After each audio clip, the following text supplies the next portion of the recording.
mañana subía este servidor por la antigua carretera Villavicencio, de Libertadores hacia arriba, de Altamira hacia arriba, Juan Rey, Tiguaque, no sé cuántos conocen por allá. Es un lugar bastante frío y hoy especialmente estaba haciendo un frío bastante aterrador. Dicen que allá los pajaritos no cantan sino tosen. Yo no creo mucho eso, ¿cierto? Pero sí, el frío es bastante fuerte, le cala a uno los huesos. Y mientras subía por esas montañas, hermanos, me acordaba de un personaje que ya había programado, por supuesto iba a hablarles a ustedes en esta semana.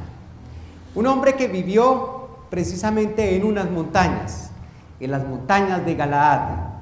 Su nombre, Elías. ¿Se acuerdan ustedes que anoche hablamos de Elías? Sí, hablamos de Moisés y hablamos de Elías que se aparecieron en el monte de la transfiguración, en el monte Moria, ¿cierto? Se aparecieron al lado del Señor Jesús. Pues bien, anoche les hablé acerca de Moisés. A Elías solo lo mencionamos. Pero para que junto con Moisés se apareciera otro personaje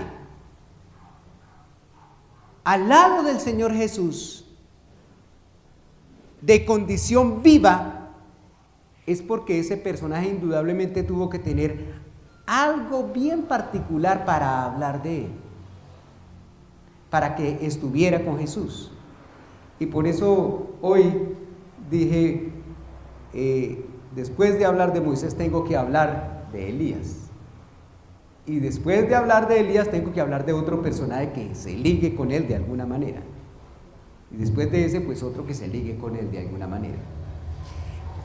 Pues bien, Elías vivía al oriente del Jordán y moraba en los días del rey Acab, un rey que como ningún otro había hecho lo malo delante de los ojos de Dios. Dice la Biblia que ninguno como Acab se había vendido a hacer lo malo delante de los ojos de Dios. Y era el líder, el rey del pueblo de Israel.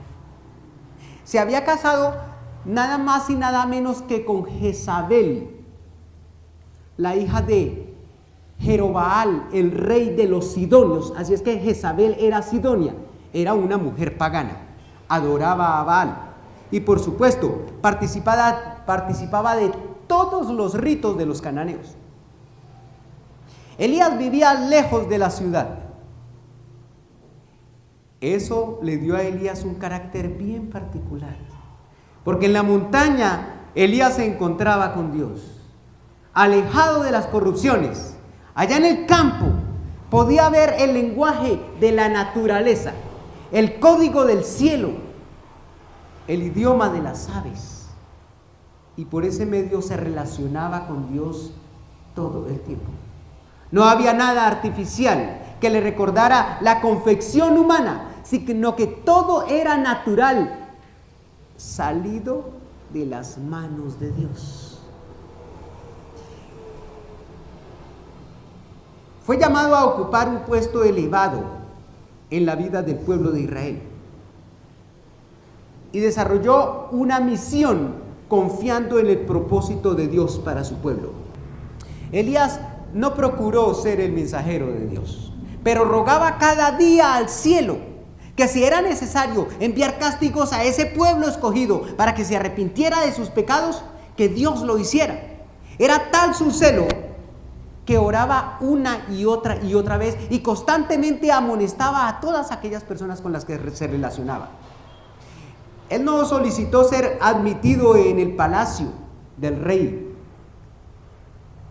Pero si ustedes abren sus Biblias, en el libro de Reyes, el primer libro, Elías veía los pastos, los bosques, todo el follaje y su verdor.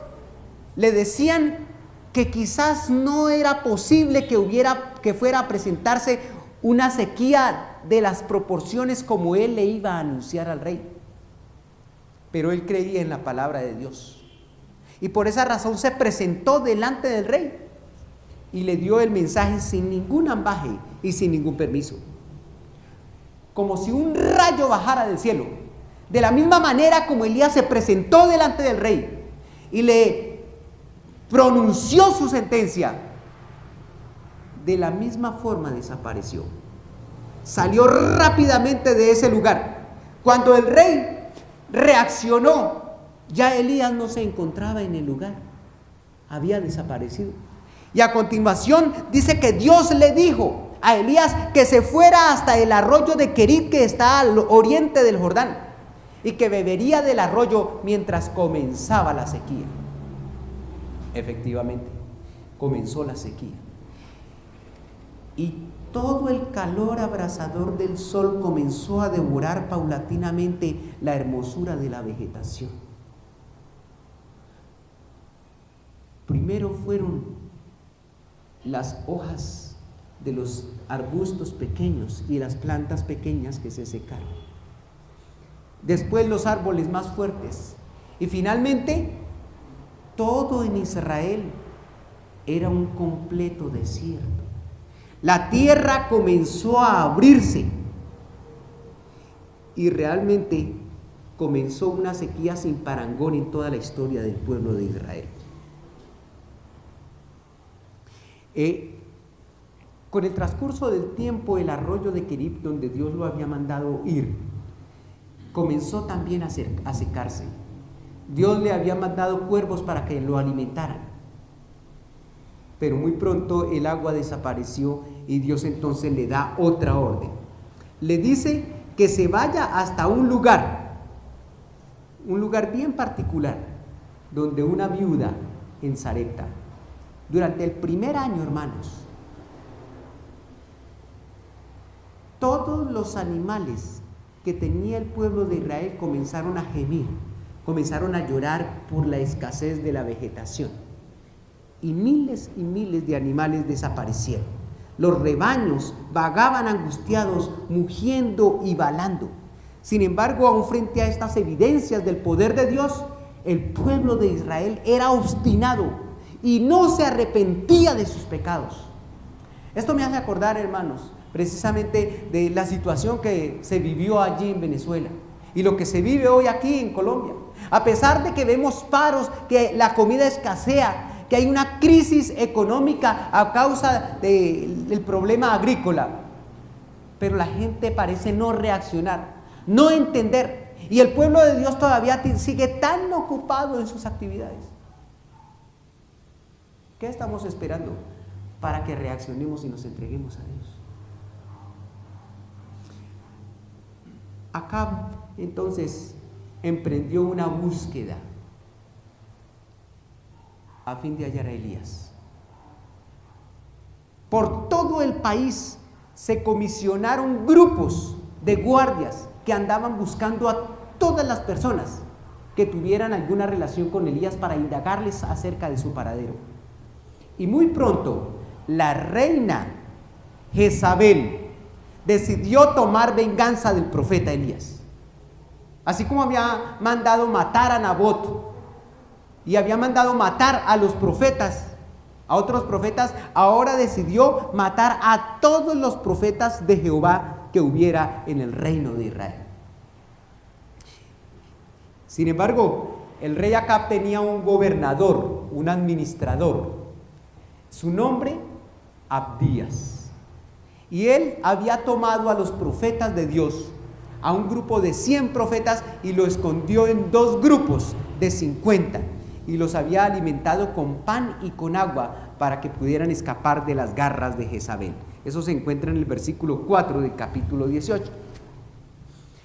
Comenzó a transcurrir el segundo año, hermanos. Los padres y las madres eran incapaces de alimentar a sus hijos.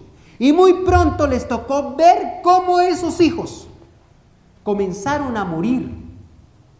El fruto de su vientre, de sus entrañas. Es difícil, hermanos, ver morir a un hijo. Pero aún viendo morir a sus propios familiares, el pueblo de Israel seguía obstinado y no se arrepentía y no se arrepentía.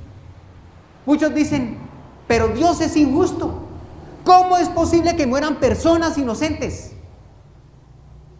No puede ser. Eso no tipifica el carácter misericordioso, bondadoso de Dios. Y cuando vienen desgracias en el mundo, muchos le echan la culpa a Dios. ¿Dónde estaba Dios cuando se presentó el descarrilamiento del tren allá en España? ¿Cuántas personas inocentes? ¿Dónde está Dios cuando más de 3.000 personas murieron esta semana en Siria a causa de los bombardeos y a causa de la guerra que se vive en este país? ¿Dónde está Dios cuando cientos de miles de personas mueren de hambre por inanición en el África? ¿Dónde está Dios cuando hay tantas enfermedades, tantas epidemias, tantas pandemias que agobian a la humanidad? ¿Dónde está Dios cuando yo sufro por la pérdida de un ser querido o porque estoy enfermo? Sin embargo, cuando vemos los problemas que tenemos nosotros, hermanos, no son nada respecto a lo que sufre la humanidad. En el libro de Ezequiel, capítulo 18, hay una declaración precisamente que nos describe ese carácter de Dios que nosotros no deberíamos perder nunca. Dice Ezequiel capítulo 18, versículo 23, ¿acaso me complazco yo en la muerte del impío? Dice Dios el Señor, ¿no vivirá si se aparta de sus caminos? Versículo 31, echad de vosotros todas vuestras transgresiones con que habéis pecado y adquirido un corazón nuevo y un espíritu nuevo. ¿Por qué moriréis, casa de Israel? No me complazco en la muerte del que muere, dice el Señor. Convertíos pues y vivid. Además, hay una declaración en el segundo libro de Crónicas, el capítulo 7, que es una promesa de Dios precisamente cuando vienen estas desgracias sobre la tierra, cuando vienen desgracias sobre el planeta. Así, si yo cierro el cielo para que no llueva, si mando la langosta que consuma el país, o si envío alguna peste sobre mi pueblo, y si mi pueblo que lleva mi nombre se humilla y ora, si busca mi rostro y se convierte de sus malos caminos, entonces oiré desde el cielo y perdonaré sus pecados. ¿Y qué? Y sanaré la tierra.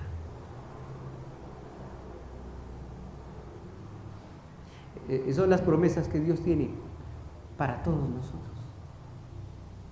Si ese pueblo que lleva su nombre se arrepiente y ora, Él sana la tierra, Él sana el ganado, Él sana todas tus enfermedades, Él cura todas tus dolencias, Él soluciona todos tus problemas, y todos son todos los problemas. A Dios no le queda grande ningún problema.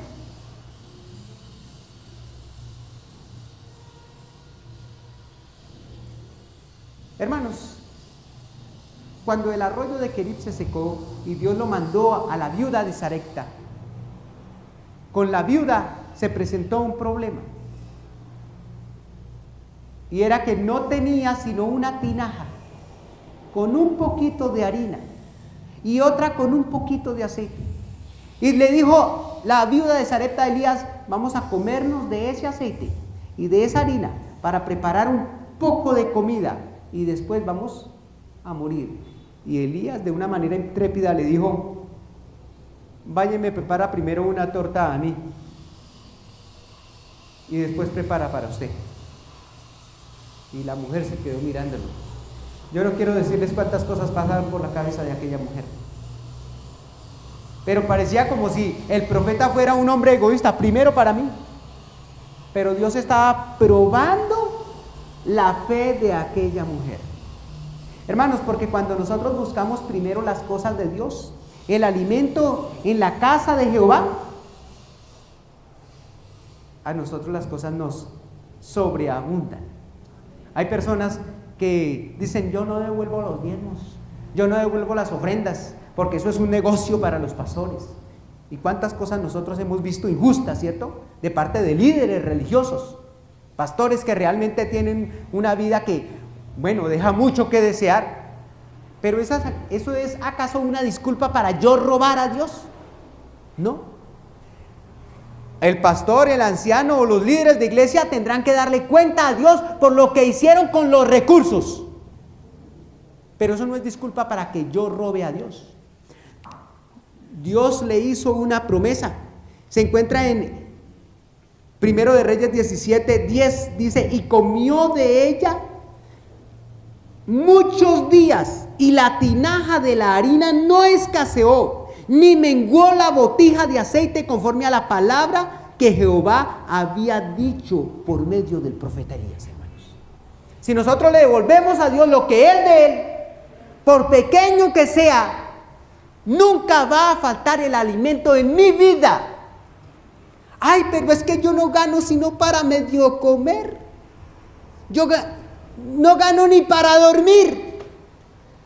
Hermano, dele a usted a Dios de esa miseria y Dios no le va a faltar a usted. Mire, es palabra de Dios, hermanos, se los garantizo. Y miren, yo no soy pastor. Yo no vivo de diezmos ni vivo de las ofrendas. Antes yo saco de mis recursos, de mis ingresos, para llevar dinero al alfolí, para llevar los diezmos y para llevar las ofrendas. Uno no debe jurar, hermanos, pero yo podría levantarles la mano hacia el cielo y decirles que desde hace más de 30 años yo trabajo independiente y nunca ha faltado la comida en mi hogar. Nunca me han faltado los recursos y les garantizo que si hubiera trabajado para una empresa, hoy no tendría lo que tengo hoy en día. Y Dios quiere que nosotros como pueblo suyo trabajemos independientemente y a veces no nos bendice porque trabajamos para otro, entonces Dios bendice esa ya a la empresa y por supuesto pues al dueño de la empresa donde yo trabajo. Pero yo no recibo la bendición plena. A veces no nos arriesgamos en eso. Por eso dice Dios, probadme ahora en qué. En esto, dice Jehová de los ejércitos. A ver si yo no les abro las esclusas de los cielos y les doy, les derramo bendiciones hasta que ¿qué? Hasta que les sobre, hermanos. Vea, yo no les cuento experiencias ajenas, es la experiencia mía. El sábado les voy a contar esto a los hermanos que vengan el sábado, les voy a contar la experiencia. Pero sí les conté el sábado pasado que me robaron la guadaña, ¿cierto? Y me robaron unos computadores y unos celulares. ¿Sí les conté eso? ¿Sí les conté o no les conté? Ayer estuve en el banco agrario, para ver mi estado de cuenta. Me habían dicho que me iban a dar un incentivo por haber sembrado unos árboles, pero que no me lo iban a dar a mí, sino que me lo iban a consignar a mi cuenta para que mi deuda fuera más pequeñita. Y el incentivo era de 4 millones. Y cuando le pregunté a la asesora comercial cuánto era, o sea, cuánto me había consignado al fin, porque me dijeron que de pronto podía ser menos de los 4 millones. Me dijo, le consignaron 5 millones. Y está emplanillado para que le consignen otros 3. Hermanos, ¿quién hace eso? ¿A cuenta de qué? Si yo soy un aparecido en la región. ¿Sí o no, hermana Matilde? Yo llevo un año allá. ¿A cuenta de qué? ¿A cuenta de qué me emplanillaron como el primero y fueron y llevaron un sistema de escanografía para emplanillar la altimetría, las coordenadas de la finca y mandarlas como la primera producción en cítricos? El primer proyecto en cítricos que iban a incentivar. El primero, ¿por qué? Si yo soy un aparecido ahí. No me dieron 4, me dieron 5 millones. Ahí recuperé el millón de la guadaña que había perdido y mucho más, hermanos. Dios dice 5 veces tanto y más. Alabado y glorificado sea el nombre de Dios, hermano. En el libro de Deuteronomio yo quiero que ustedes abran esta, porque es que sabe que a veces nosotros tenemos la Biblia y no la leemos y nosotros no tenemos las bendiciones de Dios porque no le reclamamos a Dios. No le pedimos a Dios. Dios no quiere que yo sea un miserable. Dios quiere que sea cabeza y ¿qué? Vea lo que dice en el libro de Deuteronomio capítulo 11 y el versículo 10.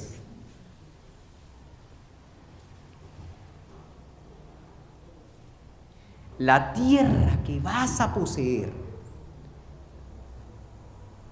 no es como la de Egipto, de donde habéis salido. Versículo 11. La tierra que vas a poseer es tierra de montes y valles, que bebe el agua que llueve del cielo. Versículo 12. Es tierra que el Señor tu Dios, ¿qué? Cuida. Siempre están sobre ella los ojos del Señor tu Dios, desde el principio del año hasta su fin. ¿Lo dice o no lo dice? Y miren lo que sigue diciendo, versículo 13. Si obedeces, ¿cómo? Diligentemente a mis mandamientos que os prescribo hoy, amando al Señor vuestro Dios y sirviéndole con todo vuestro corazón y con toda vuestra alma. Hermanos, ¿qué es servirle a Dios con todo nuestro corazón? Hermanos, servirle a Dios con todo nuestro corazón es hacerlo de manera racional. No que le haga un servicio, una racioncita, no es ese tipo de ración a la que se refiere. La racionalidad a la que se refiere aquí es a la de la razón, no la de la ración. Porque es que la mayoría de nosotros hemos entendido esa racionalidad es como una porcioncita. Y aquí lo que Dios nos está diciendo es que si le servimos a Él diligentemente con todo nuestro corazón, con la razón, con toda la mente. Es decir, que todo lo que haga, aún mi hogar, las puertas de mi hogar, si es necesario que se abran las puertas de mi hogar para que se abra un grupo pequeño, hermanos, Dios me va a bendecir grandemente. Mire, yo no les puedo decir por esta cruz bendita, ¿cierto? Pero se los garantizo, les doy mi palabra de honor que así es. Dios no nos chasquea, Dios no nos defrauda, hermanos.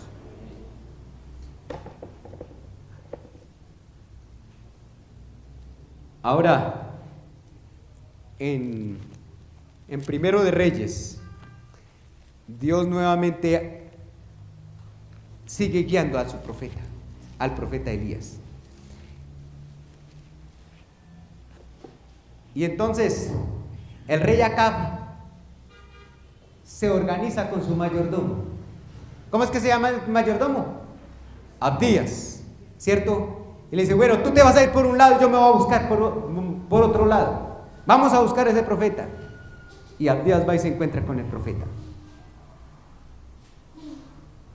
Y se encuentra en el capítulo 18. Y dice, y cuando Jezabel destruía a los profetas de Baal, había escondido Abdías a 100 profetas. Y luego dice en el versículo 7, y yendo Abdías por el camino se encontró con Elías, y al reconocerlo se postró sobre su rostro y le dijo, ¿no eres tú mi señor Elías? ¿Y qué le respondió Elías? Yo soy. Ve y di a tu amo, aquí está. ¿Quién? Y Abdías comenzó a hablar con el profeta. Le dijo, no, señor, no, esto no me puede estar pasando, esto es imposible que me pase. ¿Cómo es que el rey ha comisionado a mucha gente y han recorrido todo el país y no lo han encontrado? Han ido hasta los países extranjeros y no lo han encontrado, y ahora usted viene y se me presenta y me dice, ve a tu señor y dígale, aquí está Elías. No sucederá sino que cuando me vea el rey ahí mismo me va a quitar la vida.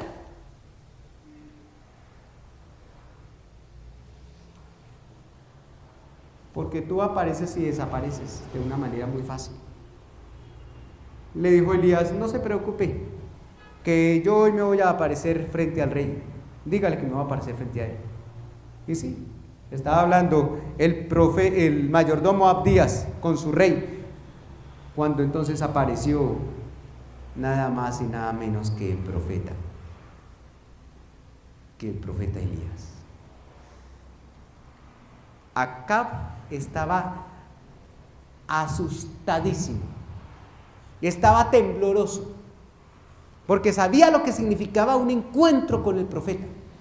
Acab se acordaba lo que le había pasado al rey Jeroboam, el primer rey que tuvo Israel cuando se dividió el reino. ¿Se acuerdan ustedes lo que le pasó a Jeroboam? Dice la Biblia que a Jeroboam se le presentó un varón de Dios para darle una señal, que el altar se destruiría y se caerían sus cenizas. ¿Sí se acuerdan? Y Jeroboam, lleno de ira, levantó su mano contra el varón de Dios para decir: prendedle. Y así como levantó la mano Jeroboam para acusar al varón de Dios, la mano se le secó. Y Jeroboam se quedó aterrado viendo esa mano como un chupo, totalmente seca. Y le dijo al varón de Dios: órele al Señor a ver si Él me devuelve la mano otra vez a como estaba sana. Y el varón de Dios, dice la Biblia, que oró a Dios, y la mano del rey Jeroboam volvió otra vez a su normalidad. ¿Saben una cosa? Que haciendo un análisis detallado acerca de ese varón de Dios que habló al rey Jeroboam, a pesar que después de Jeroboam vino Nadab, y vino Ela, y vino Simri, y vino Omri, ¿cierto? Como reyes de Israel. Y después vino Acab. Haciendo un análisis, ese varón de Dios pudo ser el mismo profeta Elías cuando estaba jovencito. Porque mirando los años entre Jeroboam y el profeta Elías, y el rey Acab, perdón, entre los dos reyes, no hubo una diferencia de más de 60 años. Entonces pudo ser el mismo varón de Dios cuando estaba jovencito. Miren ustedes la relación del cronograma de los reyes de Israel y verán. Así es que esta situación, este fenómeno histórico que se presentó con Jeroboam, llegó a la memoria del rey Acab. Y cuando se encontró con el profeta Elías, inmediatamente él se asustó. Me voy a encontrar con el profeta, ¡qué susto! Porque es que el profeta Elías, cuando decía algo, era como si el profeta fuera el rey y Acab fuera el súbdito. A continuación, hermanos, el profeta Elías recibe unas palabras del rey Acab. ¿Cuáles fueron esas palabras? Se encuentra en el capítulo 18.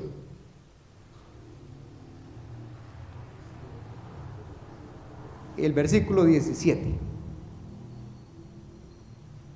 Le dice el rey a Elías: ¿eres tú el que perturba a Israel?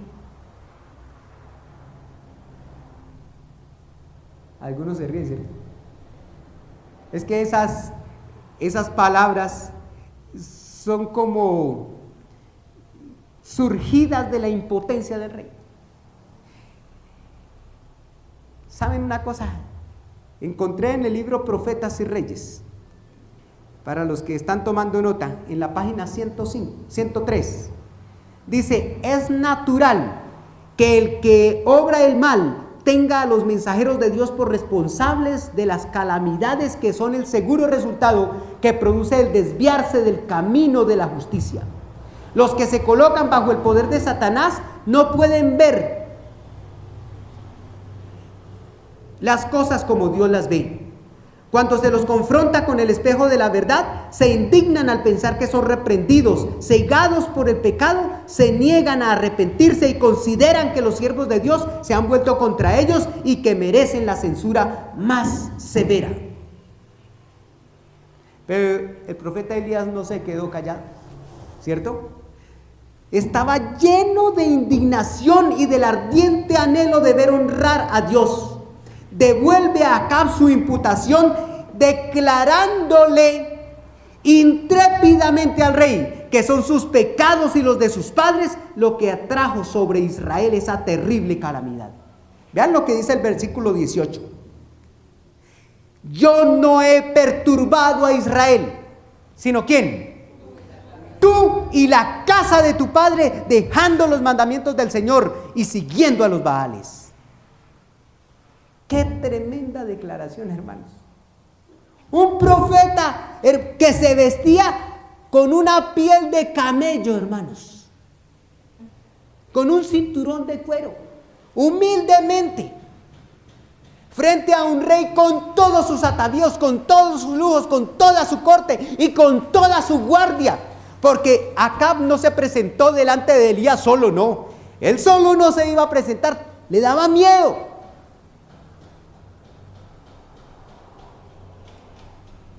Y el profeta sin ningún temor le dijo, ¿eres tú el que perturba a Israel y toda la casa de tu padre porque han dejado los mandamientos de Dios? ¿Cómo fue el carácter de Elías? Un carácter intrépido, un carácter audaz. Y ese es el carácter que se necesita hoy en día en los líderes del pueblo de Dios. Y este mensaje, hermanos, va para los pastores. Si usted es pastor, si usted es anciano, si usted es ministro, si usted es evangelista, necesita presentarle al pueblo un mensaje directo. Tú eres aquel hombre, como el mensaje de Natán a David. El tal hombre debe morir, dijo David. Y Natán le dijo, ese hombre que debe morir eres tú.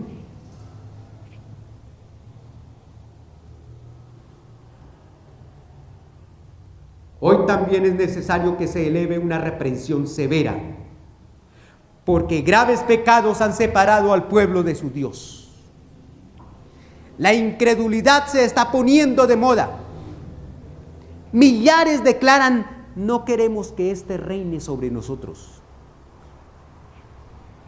Los suaves sermones que se predican con tanta frecuencia no hacen una impresión duradera. La trompeta no deja oír un sonido certero. Los corazones de los hombres no son conmovidos por las claras y agudas verdades de la palabra de Dios. Son muchos los cristianos profesos que dirían, si expresasen sus sentimientos verdaderos, ¿qué necesidad hay de hablar con tanta claridad? Así han arguido hombres que debieran haberse destacado como fieles guardianes de la ley de Dios, hasta que la política de la conveniencia reemplazó la fidelidad y se dejó sin reprensión al pecado. ¿Cuándo volverá a oírse en la iglesia la voz de las reprensiones fieles? Hermanos, a veces por ganarnos el favor de los hermanos, no les mencionamos los pecados. ¿Pero qué, hermano? Usted hablando acerca de los deportes, hablando acerca de las novelas, hablando acerca de las modas, hablando acerca de la reforma en la comida, hablando acerca de la reforma en el vestir, hablando acerca de la música. Se nos van los jóvenes de la iglesia. Se nos van los hermanos de la iglesia. ¿Qué necesidad hay de hablar con tanta claridad? Pase por encimita, mi hermano. Es muy raro que se oigan en los púlpitos modernos o que se lean en la prensa pública palabras tan inequívocas y claras como las dirigidas a David por Natán. Si no escasearan tanto, veríamos con más frecuencia manifestaciones del poder de Dios entre los hombres. Los mensajeros de Dios no deben quejarse de que sus esfuerzos permanecen sin fruto si ellos mismos no se arrepienten de su amor a la aprobación, de su deseo de agradar a los hombres que los induce a suprimir la verdad. Los ministros que procuran agradar a los hombres y claman paz, paz, cuando no ha habido paz. Algo parecido con el gobierno actual, no hay paro. debieran humillar su corazón delante del Señor y pedirle perdón por su falta de sinceridad y de valor moral. ¿No es el amor a su prójimo lo que los induce a suavizar el mensaje que se les ha confiado? Sino es el hecho de que procuran complacerse a sí mismos y aman su comodidad. Qué bueno es que lo feliciten a uno. Bonito, hermano, qué tema tan extraordinario. El verdadero amor se esfuerza en primer lugar por honrar a Dios y por salvar a las almas. Los que tengan este amor no eludirán la verdad para ahorrarse los resultados desagradables que pueda tener el hablar claro. Cuando las almas están en peligro, los ministros de Dios no se tendrán en cuenta a sí mismos, sino que pronunciarán las palabras que se les ordenó pronunciar y se negarán a excusar el mal o hallarle paliativos. ¿Saben lo que es un paliativo? ¿No? Un paliativo es un remedio que calma el dolor, pero no lo cura. Eso es un paliativo. Le calma el dolor de cabeza, pero no le ataca la raíz del dolor de cabeza. La aspirina te calma el dolor, pero no te regula el peristaltismo intestinal que está causando procesos de fermentación, alcoholiza la sangre, la acidifica y te causa el dolor de cabeza. Eso es un paliativo, un calmante.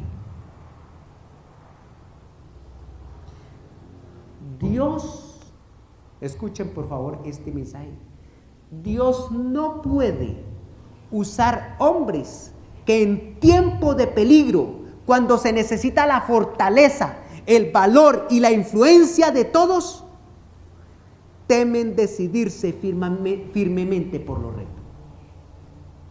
¿Dios qué? Dios no puede usar esos hombres cuando tienen miedo en el tiempo de peligro. A continuación, hermanos, Elías le exigió a todo Israel que fuera congregado para presenciar su encuentro con los profetas de Baal y Astarte en un lugar sobre el monte Carmelo. Y ordenó: envía pues ahora y júntame a todo Israel en el monte Carmelo, y los 450 profetas de Baal y los 400 profetas de los bosques que comen de la mesa de Jezabel. Era muy temprano. La orden dada por Elías se cumplió al pie de la letra. Esa misma tarde fueron mensajeros a todas las aldeas de Israel, a todas las ciudades de Israel, a todos los campos de Israel, y llevaron el mensaje: todo el pueblo mañana debe reunirse temprano, porque el profeta Elías va a estar con el rey Acab y se va a hacer una convocación.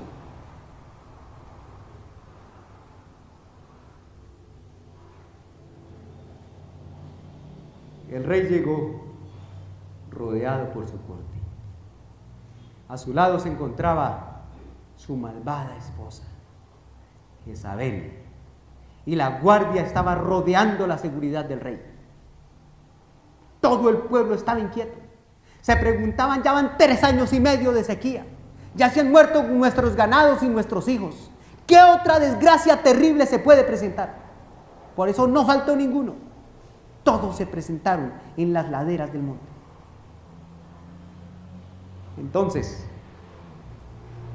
el rey Elías le dijo a los profetas de Baal: ustedes son más, vayan y tomen su sacrificio y clamen a su Dios, el Dios que responda con fuego. Ese será el verdadero Dios. Y dice la Biblia que los profetas de Baal comenzaron a orarle a su Dios. Desde las horas de la mañana, una y otra vez, comenzaron a hacer sus bailes y a pronunciar sus cantos. Pero Baal no respondía. cuando llegó el mediodía, el profeta Elías se burlaba de ellos y les decía: griten más duro, quizás está durmiendo, a lo mejor salió, de pronto está en una fiesta. Y los profetas de Baal gritaban más duro, danzaban más fuerte y tomaban cuchillos y se cortaban su cuerpo, se hacían marcas y señales a fin de obtener la respuesta de su Dios.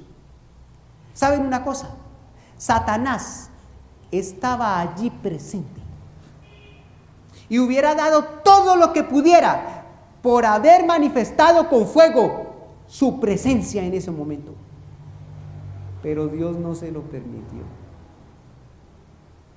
Dios amarró al demonio en ese momento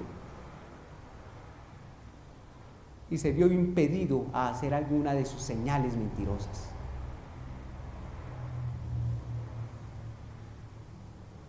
Cuando llegó las horas de la tarde, la hora novena, Elías se acercó al altar de Jehová. Ese altar que había sido abandonado porque todos los profetas de Dios se habían ido en pos de Baal y en pos de Acera. Estaba destruido el altar de Jehová, abandonado. Y Elías tomó, conforme a la costumbre, 12 piedras conforme al número de tribus del pueblo de Israel. Sacrificó el buey, lo colocó sobre el altar y le ordenó a los hombres que se encontraban allí: llenen 4 cántaros de agua. Y a pesar que el agua estaba escasa, en un pozo cercano, aquellos hombres sacaron los 4 cántaros de agua y comenzaron a rociar el altar por orden de Elías. ¿Qué cosa extraña iba a hacer el profeta? Todos miraban inquietos. ¿Qué más iba a suceder? Y les dijo: llenen otros 4 cántaros.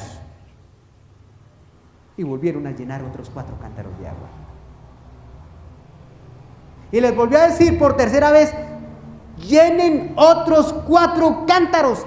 Y dice la Biblia que así lo hicieron en el versículo 34 del capítulo 18. Hasta que, según el verso 35, dice que el agua corría alrededor del altar y llenó la zanja que el profeta había construido alrededor del altar. Y a la hora de hacer la oración, dice en el versículo 36 que el profeta se llegó y hizo una oración. Claro, antes había lanzado con intrepidez esa voz que decía: ¿hasta cuándo claudicaréis entre 2 pensamientos? Si Jehová es Dios, seguidle, y si Baal, id en pos de él. Ahora todo el pueblo estaba expectante. ¿Qué iba a hacer el profeta? Se inclinó junto al altar. No bailó, no danzó, no cantó, no hizo movimientos extraños, no tocó cornetas, no tocó pitos, no se puso plumas, no hizo ningún alarde de exhibición. Sencillamente, hermano, dijo: oh Señor, Dios de Abraham, Dios de Isaac, Dios de Israel, sea manifiesto hoy que tú eres Dios en Israel, que yo soy tu siervo y que por tu mandato hice todas estas cosas. Respóndeme, oh Señor, para que conozca este pueblo que tú eres el Dios verdadero y que tú estás volviendo el corazón de ellos. No tuvo que esperar. No hubo una tediosa espera. Inmediatamente Elías terminó su oración.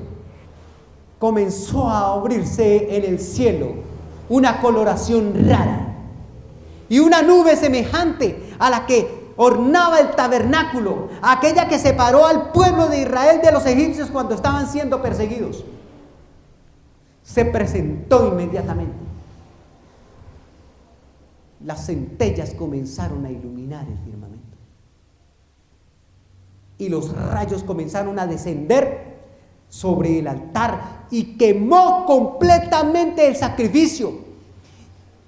Y evaporó el agua completamente. Y dice que lamió las piedras con que había construido el altar.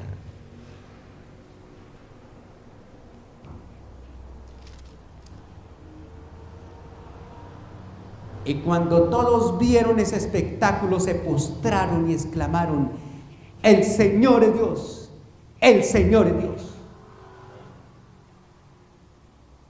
El versículo 40 dice que Elías entonces hizo un anuncio: prended a todos los profetas de Baal y que no escape, ¿cuántos? Ninguno. Y aquel hombre que había hecho descender fuego del cielo, dice que Elías los llevó al arroyo de Cisón y allí los degolló.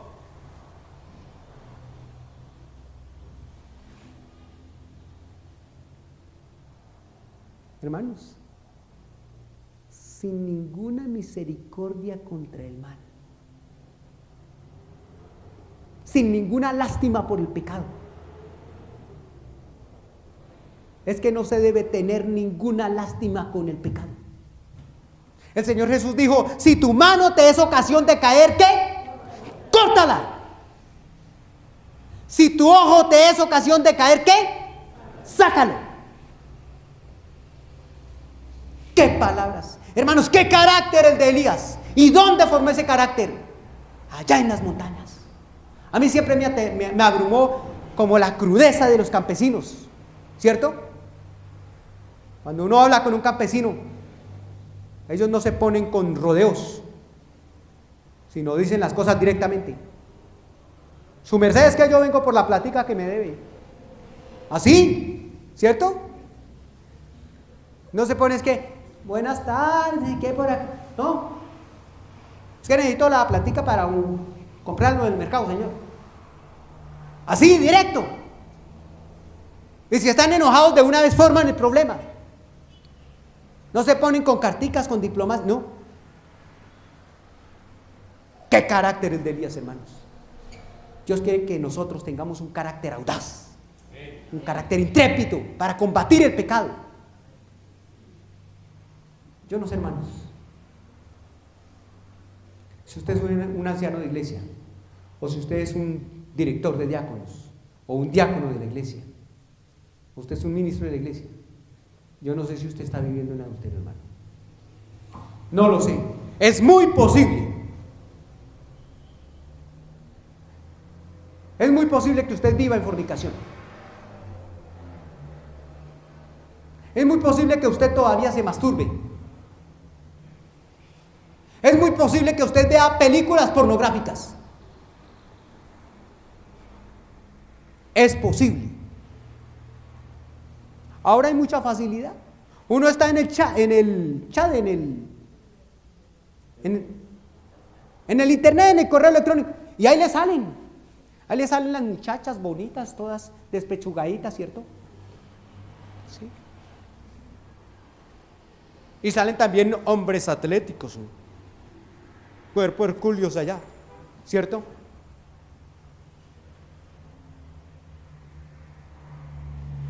El diablo conoce cómo ingresar a la mente para dañar el carácter. De pronto lo hace a través de su cantante favorito o de su cantante favorita. ¿Saben ustedes que las novelas y las películas están llenas de pornografía? Y nuestros ojos se acostumbran a ser concupiscentes. Nuestros oídos, esas canciones, hermanos, solamente presentan gemidos de una persona cuando se encuentra desarrollando o haciendo un acto sexual. Y eso es lo que le gusta a la gente, eso es lo que más vende. Millones y millones de copias venden los cantantes que editan esos CDs.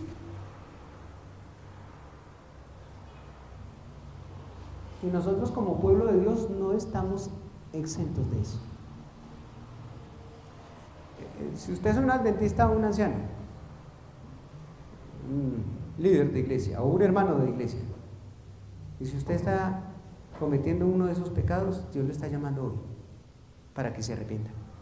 Porque si usted continúa cultivando ese pecado, permítame decirle que se va a perder. No se va a salvar. Puede ser muy líder de iglesia, no importa quién sea usted, se va a perder. Si usted acolita eso con sus hijos o con sus hijas, se va a perder. Mi hijo mayor no es adventista, y un día llegó a la casa, a la pieza, con un morraco, con una figura de un demonio. Y le dijo: hijo, eso está feo, eso tiene que quitarlo. Y me miró y le dio risa. Eso no tiene nada, eso no tiene nada, papá, eso no se preocupe. Y no, hijo, tiene que quitarlo porque no es bueno. Después cuando volví a entrar a la habitación, otra vez el morraco ahí. Dijo: hijo, ¿no ha quitado el morraco?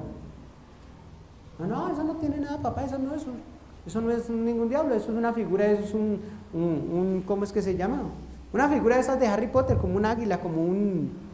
Pero yo veía que tenía las fauces y los cachos y una figura satánica. Quite eso, hijo, porque eso no está bien. Hermanos, y una noche tuve un sueño y Dios me dijo a través de un señor que vi en el sueño. O sea, yo no vi a Dios, pero vi un señor en el sueño, un viejito que me estaba diciendo, usted se está perdiendo y está permitiendo que sus hijos se pierdan porque los deja ver esos muñecos satánicos. Y al otro día me desperté y entré a la pieza de mi hijo. Yo respeto mucho las cosas de mis hijos y yo no me atreví a tocarla, pero lo llamé aparte y le dije: hijo, a mí me da mucho pesar tener que presentarle las siguientes palabras, pero si usted no bota ese morraco, se me va de la casa o yo se lo boto. Y se quedó mirándome así a los ojos, firme, y yo también me quedé mirándolo firme, y le dije: ¿se lo boto o lo saco de la casa? O ambas cosas, usted elige. Ya le he hablado a las buenas y usted no me quiere hacer caso. Usted ya casi tiene 30 años. Así es que elíjanlo. Yo todavía soy fuerte y soy capaz de hacerlo. Mire a ver qué va a hacer. Se quedó mirándome a los ojos como desafiante, pero finalmente agachó la cabeza y fue, no sé qué hizo el morraco, pero desapareció. Lo mismo les digo a ustedes, hermanos. Si ustedes no se arrepienten, Dios los va a sacar de su casa, porque la casa de Dios es una casa de oración y no una cueva de ladrones. Y Dios quiere que nosotros saquemos todos los CDs del diablo, todas las novelas, todas las películas, todas las modas mundanas, porque el que ama al mundo no puede estar con Dios.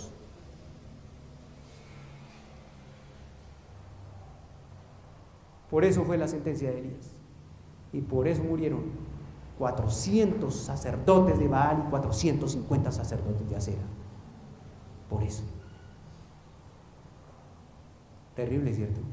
Hoy nos parece terrible, pero Dios quiere que nosotros seamos santos, porque solo seres santos podrán vivir con Él. Es posible que usted no sea de la iglesia, que usted no sea bautizado, pero eso no quiere decir que Dios no cuente para usted las mismas sentencias. Y Dios le está pidiendo a usted que se arrepienta. Y esta noche le está dando la oportunidad de que pase aquí adelante. Él quiere que usted lo haga. Quiere que usted le diga: Señor, yo quiero formar parte de tu pueblo. Yo quiero purificar mi vida, porque ya no quiero seguir en esta clase de vida que tengo. Yo quiero decidirme por ti.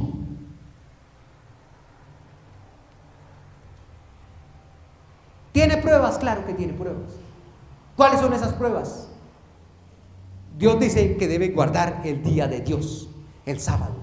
Dios dice que le debe devolver sus diezmos.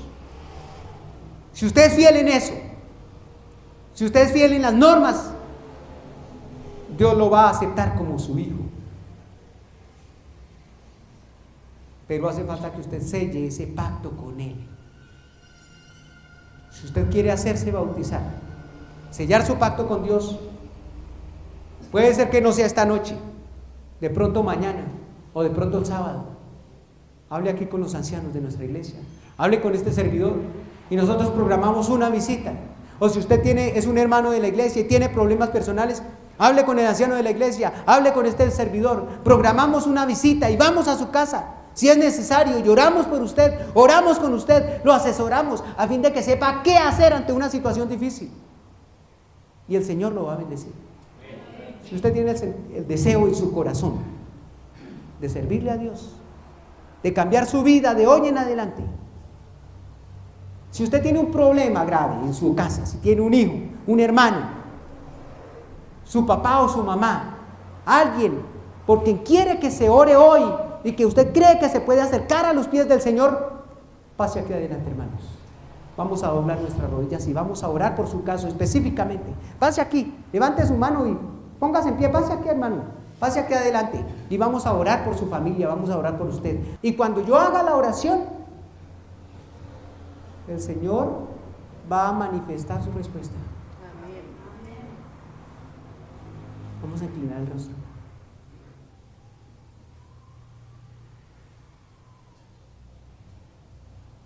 Amado Padre que estás en los cielos, yo quisiera decir como el profeta Elías que soy un siervo tuyo, que soy un esclavo tuyo, Padre Celestial, que no procuro en ningún momento ser tu voz,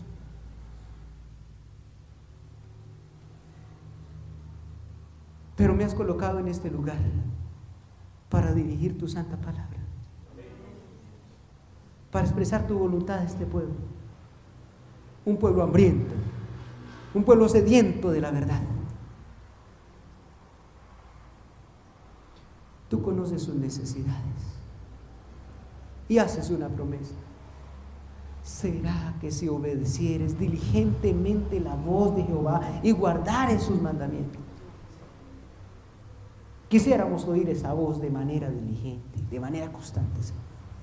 Permítenos estudiar tu palabra todo el tiempo, encarnarla, Señor.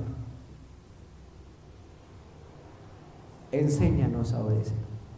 Así como tus discípulos te pidieron, enséñanos a orar, nosotros te pedimos, enséñanos porque no sabemos obedecer, Señor. Porque queremos recibir tus promesas. Queremos recibir las lluvias para nuestros campos, para nuestras fincas, para nuestros ganados, para nuestros animales. Queremos recibir las bendiciones tuyas para nuestra familia. Amén. Tú sabes que aquí hay personas que hoy vienen por primera vez y ya se han levantado su mano. Otros ya han venido en varias oportunidades y hay otros hermanos que llevan años, pero todos tenemos necesidades.